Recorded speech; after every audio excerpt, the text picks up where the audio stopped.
It's Morbin time! Sorry. Oh, they did the meme. How's everybody doing? We've just got our copy of Midnight Suns. I'm opening it.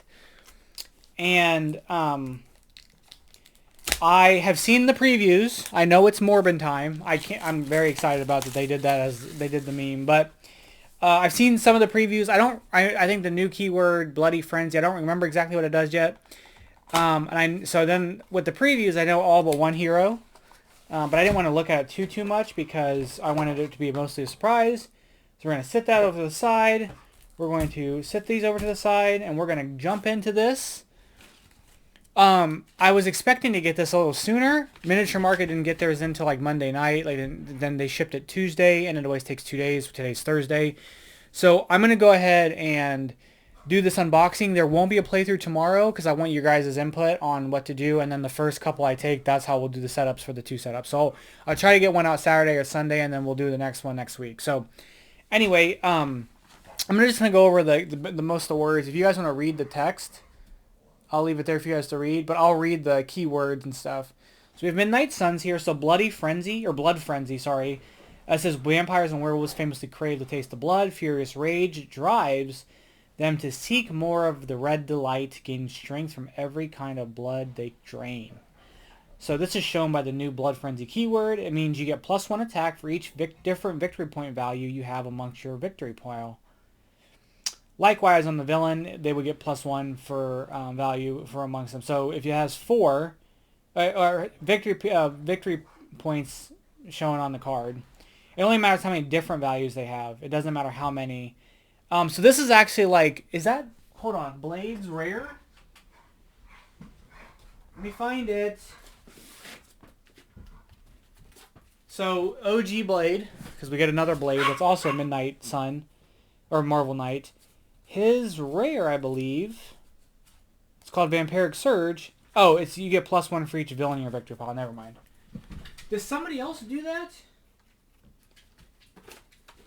I feel like Rick Jones does something, so it's similar. So you have +1 attack for each different victory point value you have. So it says use whatever victory point card is worth, not just the printed victory point. So if a Master Strike is worth 4 victory points because of whatever, or undercover cards, they count as 1 or whatever. So that's great. If a card gets into your victory pile and somehow has no victory points, it counts as 0 victory points, which is to your Bloody Frenzy. So as long as you have a card in there, you get at least 1. That's great. The next thing we have is Hunt for Victims.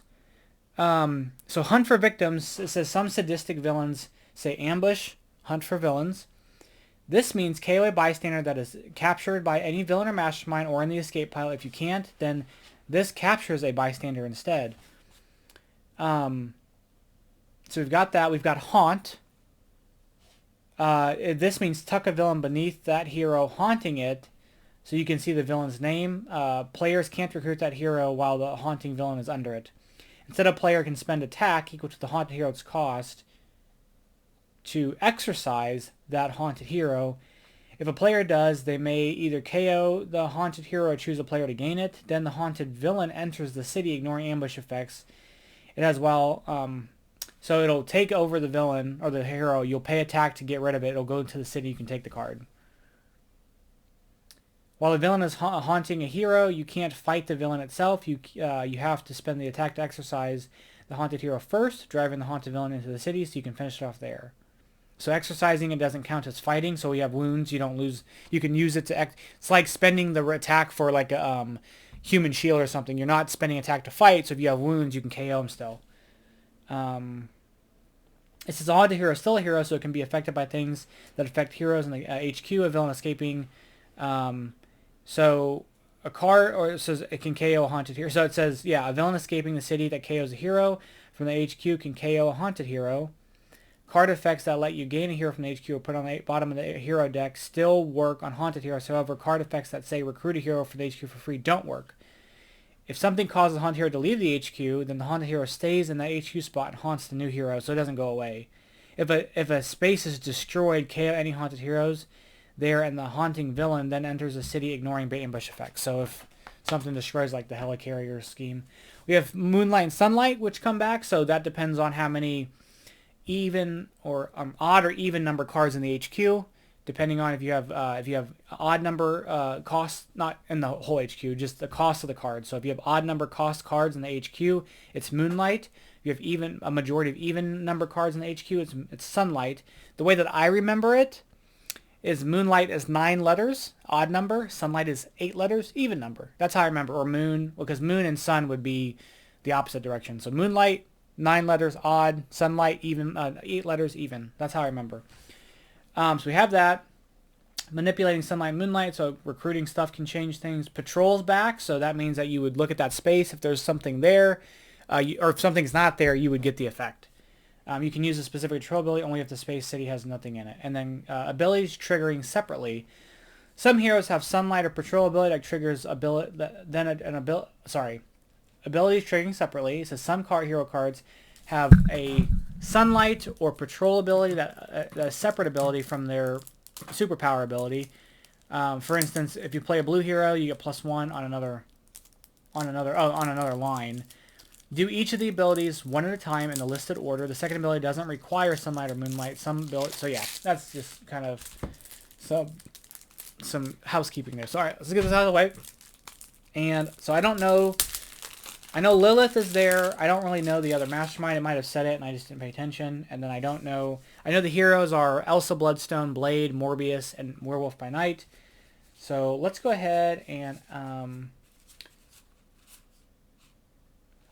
oh, okay. We got Wong. Okay. All right, hold on. I'm going to sort these out real quick. Okay. So, we got Wong as our extra hero. Nice. I am somewhat bothered by the fact that Blade, but he's different. But Elsa Bloodstone's named the same thing, and she's a Marvel Knight. Blade's at least Blade Daywalker. Okay. We've got our heroes. We've got our schemes. We've got our mastermind. Zarathos. Oh, he's spooky. I know we had Lilith. We'll go over all this in a moment. We know we have the Fallen, which are kind of freaky. And then we have Lilin. Okay. Alright, so let's first start off with the heroes.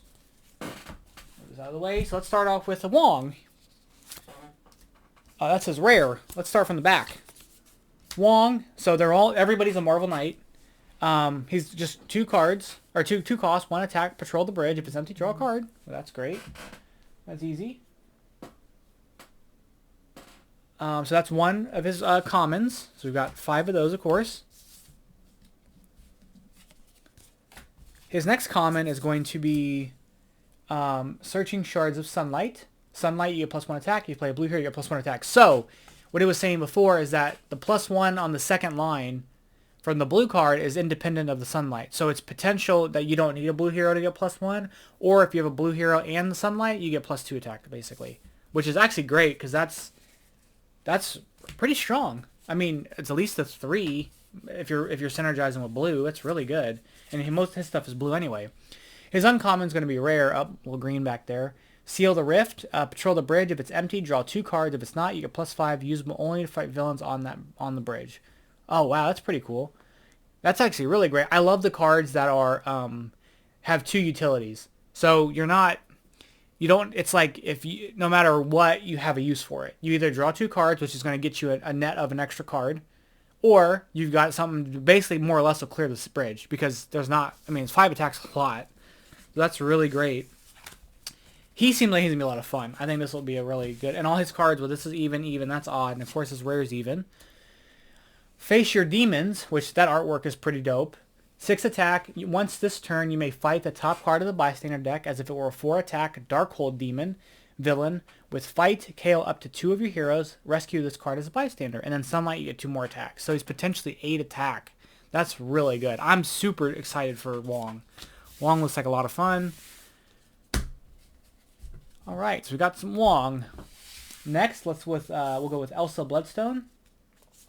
Look at her first common here, which is going to be Axe of the Slayer. I love this artwork, actually.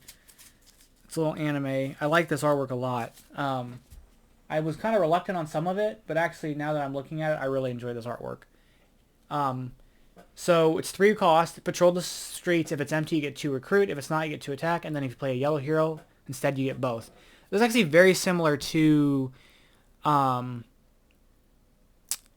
Agent Venom. He's got one, but I think it's for the bank. But it's a similar thing. So that's pretty good. Again, dual use, right? If the streets are empty, you'll get the recruit. If they're not, you get attack to make them empty. We have silver bullets for other common. Patrol the streets. If it's empty, you get +1. Play a black hero, you get +1. So same as the Wong card, you get potential for 4 attack, which is great for a common card, especially. We have Stalk the Night Stalkers.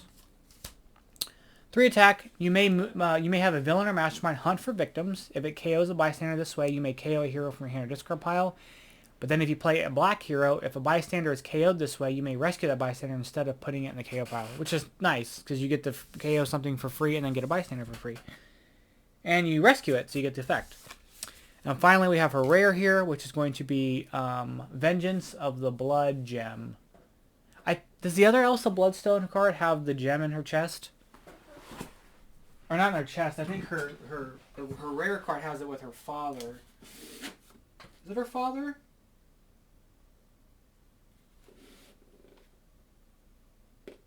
Wait, Elsa Bloodstone isn't a Marvel Knight. She's an Avenger? Is she an Avenger? I'm like having to double check here.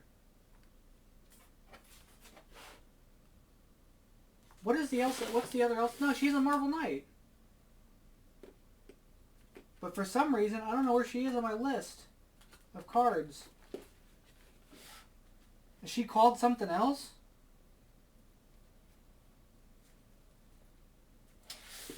Hold on.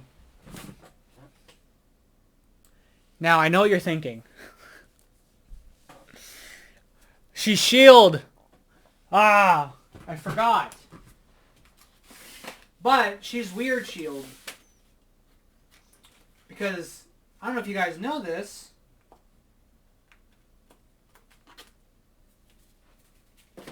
but she's Weird S.H.I.E.L.D. I don't know if you know this, but the icon on her card is different than everybody else's.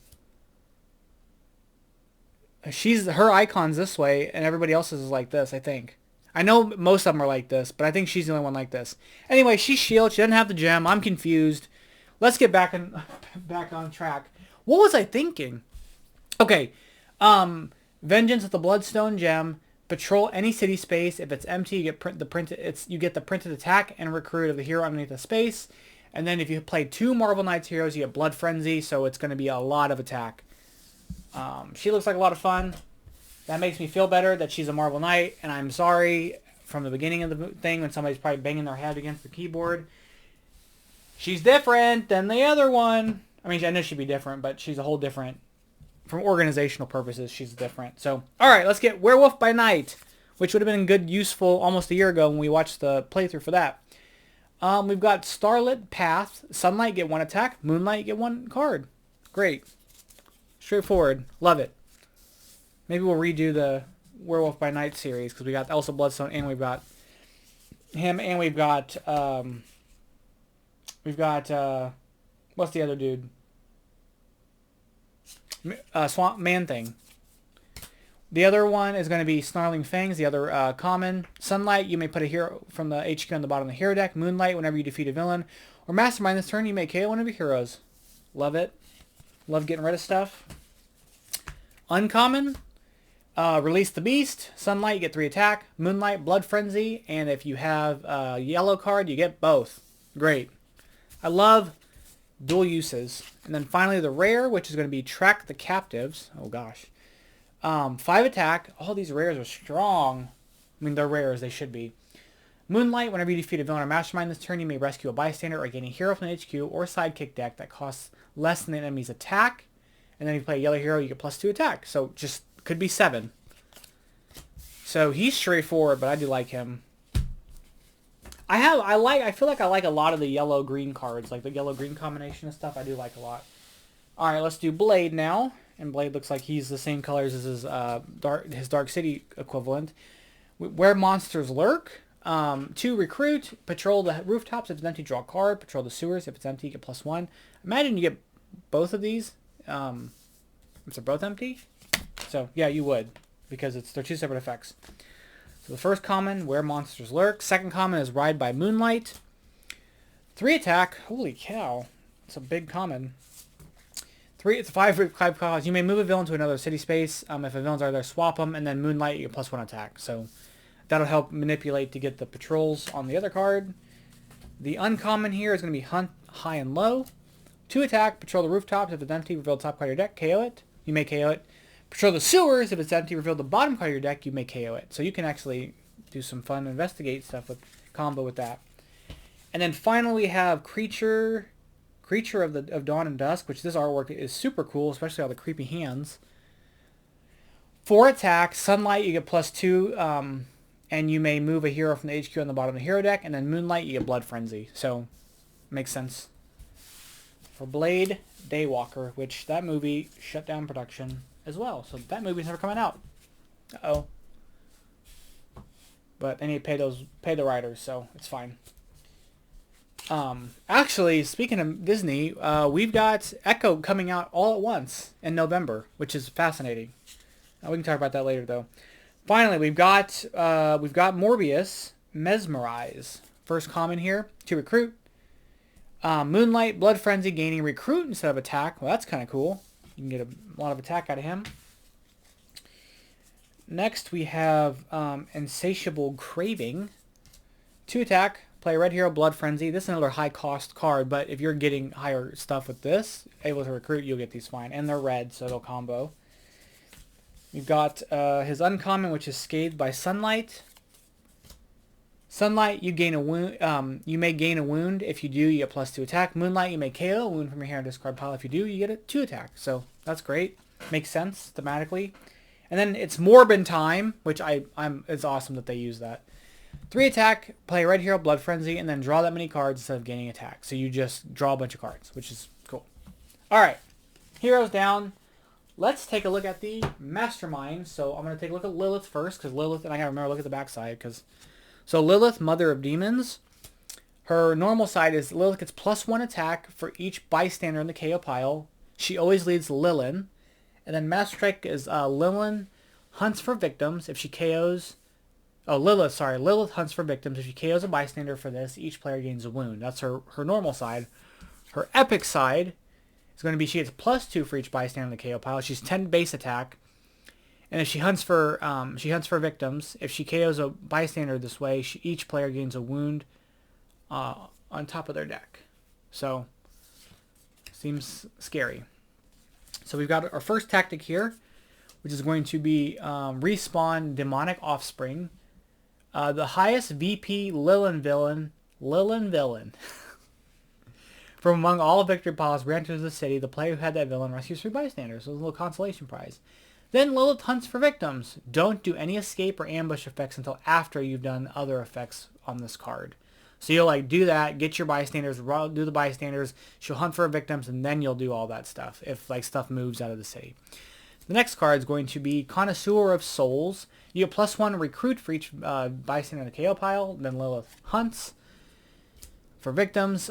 We have Offer of Corruption. Choose one, gain a wound, and each other player KOs one of their heroes, or KO one of your heroes, each player gains a wound. Oh, excuse me. So in solo, it doesn't matter which choice you get because it'll both happen. You're gonna gain a wound and you're gonna KO one of your heroes.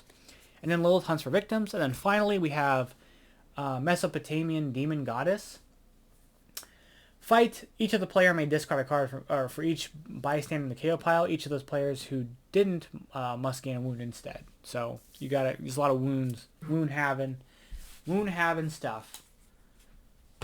We'll look at let's look at her villains first. We have the Lilin villains. We have Blackout. Is he a vampire? He looks like a vampire. Moonlight. Blackout gets +1 for each... Oh, he's 7 attack. Holy cow. Okay. Blackout gets +1 for each bystander on the KO pile. Ambush. Hunt for villains. If it's Moonlight, hunt again. Or Hunt for Victims if it's Moonlight Hunt for Victims again. And then Escape after the normal escape pod. If it's Moonlight, each player gains a wound. And then we have Sister Nil. Moonlight, Sister Nil gets +2 attack. Ambush, Hunt for Victims. Then each player reveals more non-gray heroes than the number of bystanders in the KO pile or gains a wound. And then Escape, each player discards a hero with an odd numbered cost. Next we have Skinner. Skinner, they're so big. 5 attack as well. Skinner gets +2 for if there are at least 4 bystanders in the KO pile. Ambush, Hunt for Victims, fight, KO one of your heroes. We've got 2 of him. We've got 2 meat markets. This artwork is pretty rad. 3 attack. Meat market is +1 for each bystander in the KO pile. Ambush, Hunt for Victims. And then fight, you may KO a card from your discard pile. And then finally we have Outcast. 4 attack. Ambush, Hunt for Victims. Each player reveals a random card from their hand. If that card costs less than the number of bystanders in the KO pile, then player discards that card. So, yeah. All right, next we're going to look at the final mastermind here, which is Zarathos. It's like a Monster Hunter monster. Zarathos, 7 attack. He always leads the Fallen. Master Strike is if any heroes in the HQ are haunted, each player gains a wound. Then Zarathos is not haunt, and then if Zarathos is not haunting, he haunts the highest cost unhaunted hero in the HQ. And then so you have to pay 7 to kick him out to fight him. His epic side is he's 9 attack. Master Strike is if any heroes in the HQ are haunted, each player gains a wound. Then if Zarathos is not haunting a hero, he haunts the highest cost unhaunted hero in the HQ. Then reveal the top card of the villain deck. If it's a villain, it haunts the highest cost unhaunted hero in the HQ. That seems like a nightmare. No pun intended. So first tactic is going to be Eruptions of Hellfire. Fight, Zarathos haunts the highest cost unhaunted red or blue hero in the HQ. Each of the player discards a red or blue hero or gains a wound. We have Corrupted Spirit of Vengeance. Oh, like Ghost Rider. Huh, I don't know anything about this guy. So y'all, if you guys, you can fill me in on him. Fight, Zarathos haunts the highest unhaunted yellow or red hero in the HQ. Each of the player discards a red or yellow hero or discards down to 3. Imprison in the Soul Crystal, Zarathos haunts the highest green or yellow hero in the HQ. If you have a green or yellow hero HQ, if you have a green or yellow hero, you may KO a villain from your victory pile. If you do, draw cards equal to the number of villain's victory points. And then finally, Demonic Essence of the Ghost Rider. Zarathos haunts the highest blue or green hero in the HQ. If you have a blue hero, you may KO one of your heroes. If you have a green hero, you may KO one of your heroes. So that's a little less bad. And he's 7, so he's not super duper strong. So obviously if he was stronger, he'd be much more difficult with like his epic side. All right, and we have the Fallen here. So we have one Salome, Sorcerer Supreme. Oh, this is cool. 6 attack, Bloody Frenzy. Fight, KO up to 2 cards from your discard pile. Escape, Salome. Salome. I don't know if that's... Ascends to become a new mastermind. She gains the ability. Master Strike. Each player discards a Marvel Knights hero, gains a wound. Then we have Metatarchus. Oh, I hope that's right. This thing is disgusting. 2 of these. Bloody Frenzy, Ambush, haunt the rightmost unhaunted hero in the HQ, and then KO one of your heroes for 3 attack. We have 3 of the Patriarch. 4 attack, haunt an unhaunted hero that costs 3 or less. Fight, reveal the top card of your deck. If it costs 3 or less, draw it. And then finally we have 2 Atrocity. Haunt the leftmost hero under the unhaunted hero in the HQ. Fight, rescue bystander. So they're just they're not super strong, but you have to deal with them. So I'm guessing if he's haunting, he still gets the Bloody Frenzy, so he's more difficult to deal with. All right, and then finally we've got our schemes here. So I do kind of wish they would have made different artwork for the schemes, but that's okay. So let's take a look at this. Ritual Sacrifice to Summon Chthon. Oh, nice. Setup, 6 twists plus 1 per player, so 7 in solo. Add Lilith as an extra villain group. If using Lilith, use 1 twist total and still use an extra villain group. Huh. If you don't use Lilith, it's 7 twists in solo. If you do use Lilith, you just use 1 scheme twist. And use an extra villain group. Huh. Okay. So twists 1 through 4, a villain or mastermind hunts for victims. Twists 5 through 11, the mastermind hunts for victims. So because she hunts for victims, and her villain group hunts for victims, you're going to get that automatically. So I understand why that's happening. Special rules. When 5 bystanders are in the KO pile, shuffle all twists from the KO pile back into the villain deck. Then, oh dear. Somebody's probably walking by with their dog. We've got people building our deck. It's kind of a mess. Okay, I'm sorry. What is happening here? When 5 bystanders are in the KO pile, shuffle all twists from the KO pile back to the villain deck. Then this twist transforms, okay, into Great Old One Chthon. Flip it over, then KO all their masterminds and their remaining tactics. Is there anything on the back? Yes! Oh, I didn't even notice that. Wait, none of these have it, do they? Oh, I love transforming things. 27! What? Oh, that is rad. That is awesome. Okay. Master Strike or Twist. Destroy the current player. Destroy the current player? Hold on. Destroy the current player. I've never seen something hurt me so bad. Shuffle this Twist or Strike back into the villain deck. And then Chthon wins when all players are destroyed. This card only starts the game as a scheme on the other side. Holy moly, 13 victory points? This is awesome. This is incredible. Okay, let's recap. So when 5 bystanders are in the KO pile, we're going to shuffle all the twists back into the KO pile, into the villain deck. So the thing is that you're going to want the schemes, or all the Master Strikes to play out before the 5 bystanders go out. So hopefully it works out. Before the 5 bystanders are KO'd, you're going to really want that to happen, because you'll shuffle it back in, and when you flip him over, destroy the current player, shuffle this strike or twist back into the villain deck. So if you just get destroyed if a strike comes up and then a twist comes up, you shuffled the one back in. Holy moly donut shop. Alright, we're doing that one for sure. That's awesome. That one is sick. Okay, I'm like really excited about that.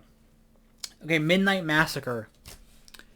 11 twists add all 14 of any Blade hero to the villain deck. So you can use either the, we can use Blade, Daywalker or Blade from the Dark City set. Special rules are Blade hero cards in the villain deck in City are demonically possessed Switchblade villains with attack equal to their printed cost. Their only ability are Sunlight. To fight this, you must spend 3 recruit. Moonlight, Blood Frenzy, fight, either KO this card or choose a player to gain it. And then Twist is for each Switchblade villain in the City or escape pile. KO the top 2 cards of the hero deck, no matter how many there were, play another card from the villain deck. And then it says Evil wins when the hero deck or villain deck runs out. So you kind of have to really manage them to not be decimated. Next we have Wager at Blackjack for Hero Souls. Oh, that was a tongue twister. Wager at Blackjack for Heroes' Souls. So twist, 11 twists is add 2 extra heroes. So we can actually use all 5 heroes in this one. Reveal cards from the hero deck, adding up to the total until you choose to stop or your total exceeds 21. If your total exceeds 21, you bust and the mastermind wins the wager. If you didn't bust, then you do the same thing for the mastermind, stopping as soon as their total is at least 17. If their total exceeds 21, then they bust and you win the wager. If no one busts, then you win the wager. If your total is higher, if the mastermind's total is higher or equal, they win. If you win, you gain one of the revealed heroes that cost 6 or less. If the mastermind wins, stack one of the revealed heroes next to the scheme as a wagered soul. Either way, put the rest of the revealed heroes on the bottom of the hero deck in random order. And then Evil wins when there are 4 wagered souls. This seems pretty cool too. I actually like the that seems really cool. I think it's interesting because you have this pool of like, okay, I won this wager. Oh, there's a 6 cost or a 5 cost card. I'm gonna take it out.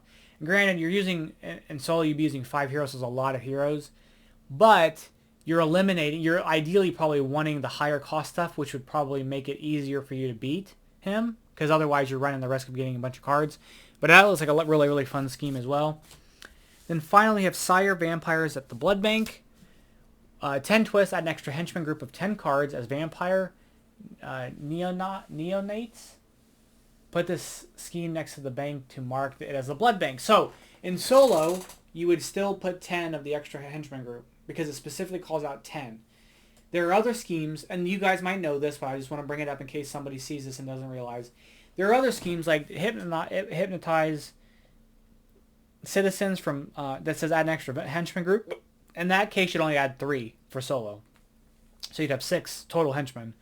Or in this case, you'd add all 10, so you'd have 13. Because you'd have 3 of the whatever and then 10 of the vampire ones. And then it says special rules is all vampire neon knights. Also blood frenzy while in the blood bank they instead have double blood frenzy. Okay. Yeah, put it in the bank. Oh yeah, the blood bank, duh. Twist is if a villain is in the blood bank, stack a card from the bystander deck next to the scheme as a vampire thrall. Otherwise, move a villain from another city space to the blood bank. Either way, play another card from the villain deck. Oh, this is just like the bank heist one. And then it's evil wins when their 5 vampire thralls the villain deck runs out. Okay.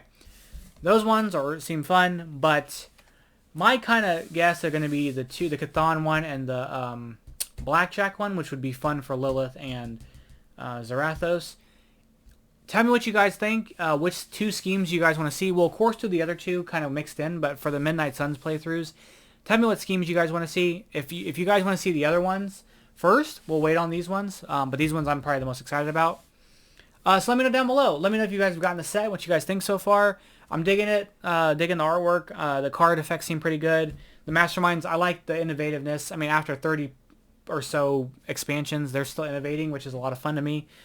And if you guys know of the next set, because I don't think we know of the next set, there's a legendary James Bond expansion coming, which I'm please Upper Deck, please send me. I hope if you're watching this, you sent me the last one and you sent me the base game. And there's also the Matrix legendary encounters. Upper Deck, please send me that too. Hopefully they send me that as well. Yeah, so that's going to be it for today. Again, no video tomorrow, but we'll do a video Saturday. Let me know. I'll take the first setup request. We'll do that as the next video, and then we'll do another video after sometime next week. Thank you guys so much for watching. I'll guys catch you in the next one, and bye-bye.